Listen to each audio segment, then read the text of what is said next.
So a little bit about trilobites are, the ones we're digging today are about 500 million years old, which puts them at the mid-Cambrian era, which is really cool. This means that they're the oldest of all the trilobites, or most of the trilobites. And so trilobites were around for a long time. They're actually one of the most successful species, so hundreds of millions of years they were running around.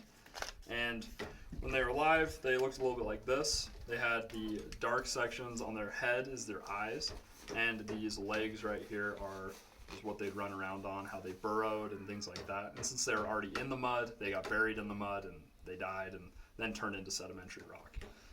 And so they are crustaceans because of that hard shell around them, and they're arthropods or insects because of their eyes. And they had the first developments of lensed eyes, which is very unique. I don't know if I have examples that show the eyes super well, but the eyes just sit right here onto the head of the trilobite, which is pretty unique. And yeah, that's pretty much the basics of the trilobites. The trilobites we're digging here, it's on the Wheeler Shell. It's one of 10 to 15 places in the world that this type of rock is exposed on the surface, so it makes it a cool experience to hear that you can dig, that you dig. Cool. And what's your name again? My name's Kyle. Kyle. Oh, last name? Crapo. Crapo. All right, Kyle. Thank you so much. And come out to UDig. All right. Delta, Utah. All right. All right. Yep. Thanks, Kyle. Yeah. So if you hate insects, you can blame these guys for developing into them, like spiders and things like that. And the main ones you find are these two, the Alrathia king eye and the Ace fiscus wheeler eye. If you look at the bottom, this one's a lot bulkier, has a bigger tail on it, while this one has a lot smaller tail.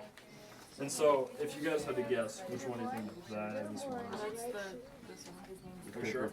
Everyone support that? Yes. You're right. That's great. Yeah, if you got it wrong, you'd have to pay double, actually. No. It's, this one right here is the first one on the list. You can see it. It's kind of weird because it's missing two sections of the head. And so they're called the free cheeks, are these two pieces. And if they have them, it's the actual trilobite that died. If it's missing them, it's the mold to the exoskeleton the trilobite left behind. And so it's the best way to identify that. They molted like 15 to 20 times in their lives. So you can find a lot of those. It's a little easier to find that than the actual trilobite. The both are great to keep.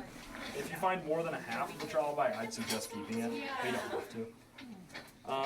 But other stuff you can find out here, since it was covered by the ocean, you can't find dinosaurs, unfortunately, but you can find Paranopsis, these figure 8 looking guys.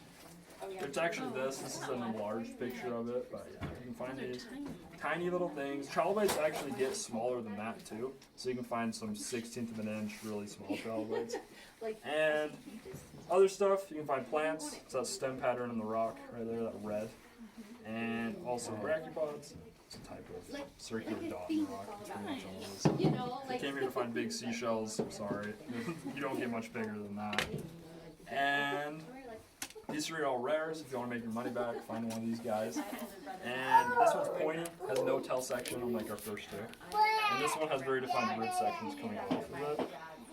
If you see those, just come get me and we'll help you get it out. Because this is worth like 5 to 15 grand a piece if you do find one. But it's that rare, like you never find them. And this one's probably a couple $100. And the hardest thing to identify for most people is soft-bodied creatures. So since it's had a soft body, it didn't protrude out of the rock. You can't feel it like a trilobite. But it's that dark carbon color of a living organism. A circle about as big and has fins. Either has one fin coming off of it, just like a long, oblong arrow, or two of them. And if you don't see the fins, it's usually just a sediment deposit or something like that. Anyways, so that's the basic rundown of trilobites. You guys got any questions? Just been dying to know. The answer to? Nothing. Alright, well in that case, make sure you got hammers, you got an identification sheet. Grab buckets or water, whatever you want to bring with you. And we'll go show you everything. Okay.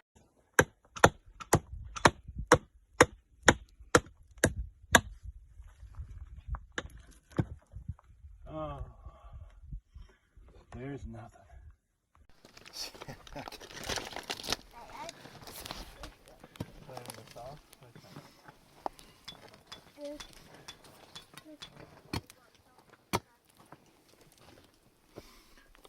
Look at that. Oh, that's beautiful.